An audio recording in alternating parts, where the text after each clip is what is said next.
I've gathered you all here today so we can mourn the death of the legend, the Joker. Gone too soon. That bastard Batman let him die. He was one of the few good ones left. Fly high, Mr. J. Who am I kidding? We all know the Joker is burning in the depths of hell right now, being used as Satan's flashlight. After cremating him, we meet Officer Owens, who commits some light police brutality by shooting up a diner. Holy shit, they massacred my boy's face. Seeing him now, I'm glad he stayed out for an entire game because I don't know what Kronk did to him in that sewer, but that's his actual face now, not a mask.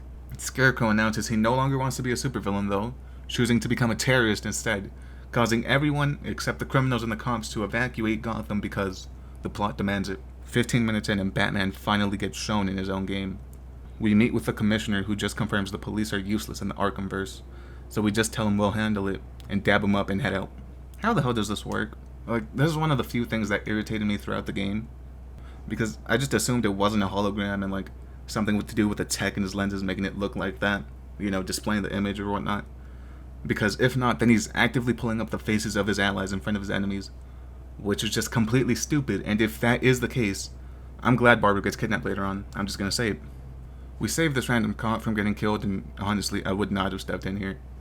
I would have just let them kill him, not because I'm anti-cop or anything, but because this dumbass knows this is one of the most dangerous nights in Gotham's history, and still decided to go out. I get it's his job to catch criminals or whatever. He should have done what every other cop in Gotham did and just waited for Batman to even the odds first. Anyways, we get a look at Batman's new car and drive around Gotham like a 16-year-old girl who just got her license. Or in other words, like Rosalind from Lollipop Chainsaw, which I just so happen to have a video on. Go check that out.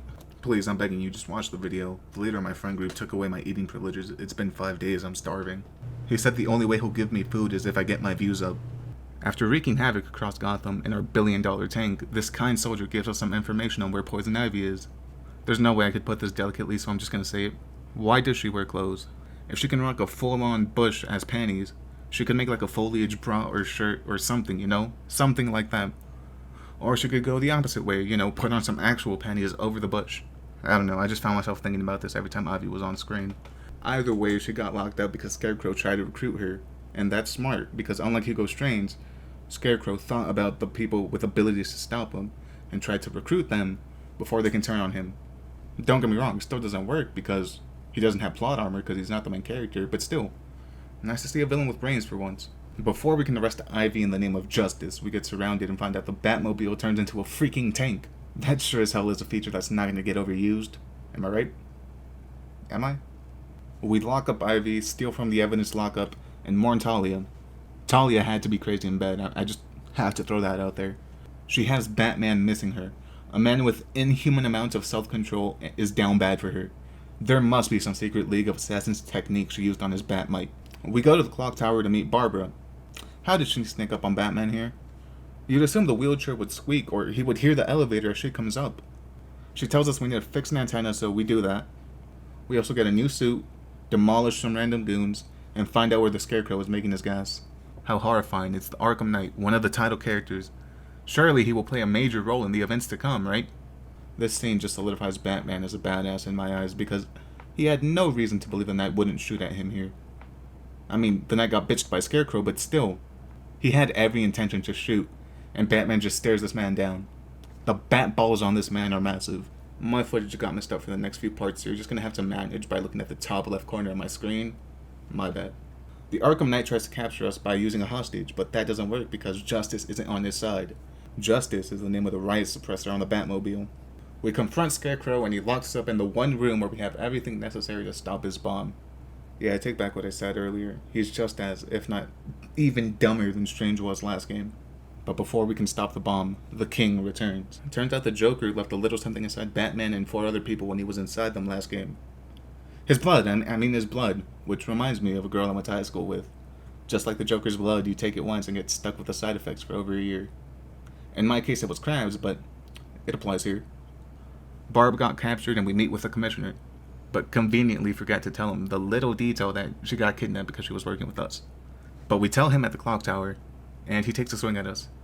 That shit must have hurt the commissioner more than it did Batman. He hit pure steel or whatever the suit is made of right there in that hit. I already know he walked into the elevator crying. We try to track down Oracle but find the Riddler instead. I've grown way too tired of the Riddler at this point, so this is the first and last time we're gonna see Catwoman. But it's nice to see if she still has the dump truck. It's a shame she's not making it out of there, though. We meet Lucius just so he can tell us some stuff that he could have told us over a Skype call.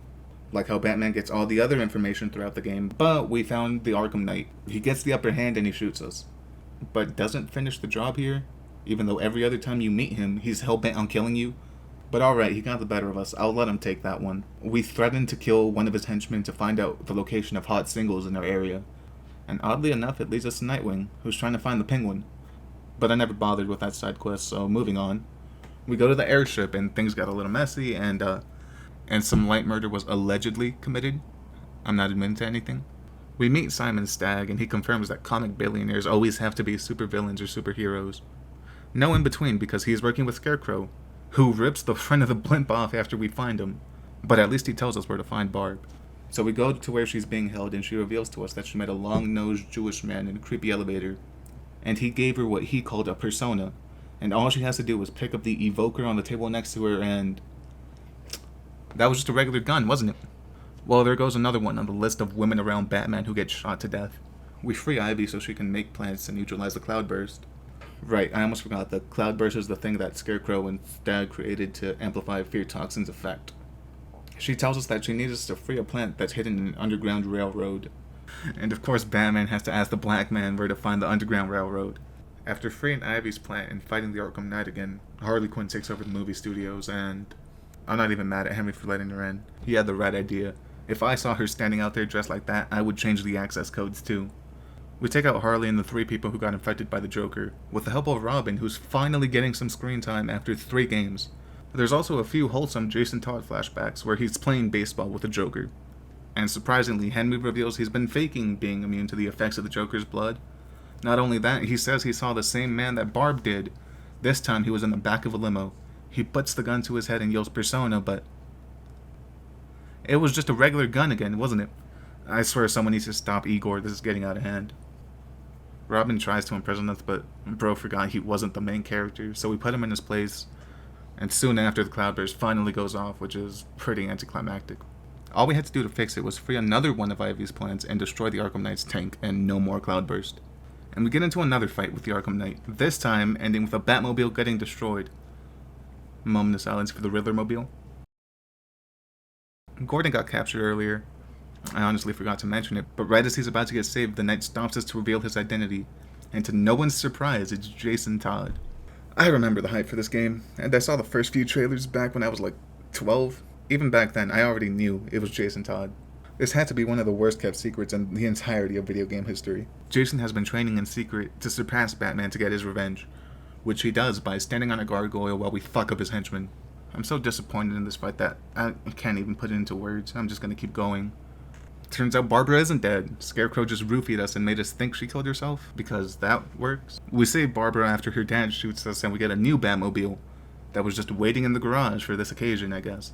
The militia attack GCPD but get absolutely decimated by an orphan with anger issues and way too much money. Seriously, Gordon gets taken hostage again? How did this dude become the commissioner? In the show Gotham, the man is unstoppable. But here he can't even take on a dude with a Halloween fetish? You've gotta be kidding me. And he gets Robin too? The man trained under Batman and couldn't even handle Scarecrow? Screw it, I'm almost done with this game anyways. We surrender to Scarecrow to save them, and he roofies us again. That's it. That's the ending, right? The Joker's blood wins and Batman is now the Joker. The thing he feared the most came true. But Scarecrow ejects him again and the tables turn because Joker fears Batman just as much. So now he's cured, right? No more blood fucking with him? I guess?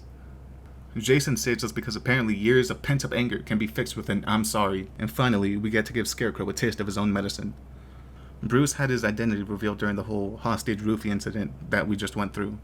And in order to find out how that ends, watch another YouTube video. Because I'm not going out looking for these goddamn Riddler trophies just to get the true ending. So hey, hope you enjoyed the video. Thanks for watching, by the way. Spider-Man games are coming next, and then after that, I'm thinking of doing the Mafia games. Subscribe, because I think I'm getting better at this whole rant thing, so stick around to see how that turns out. But until then, I'ma head out, so later.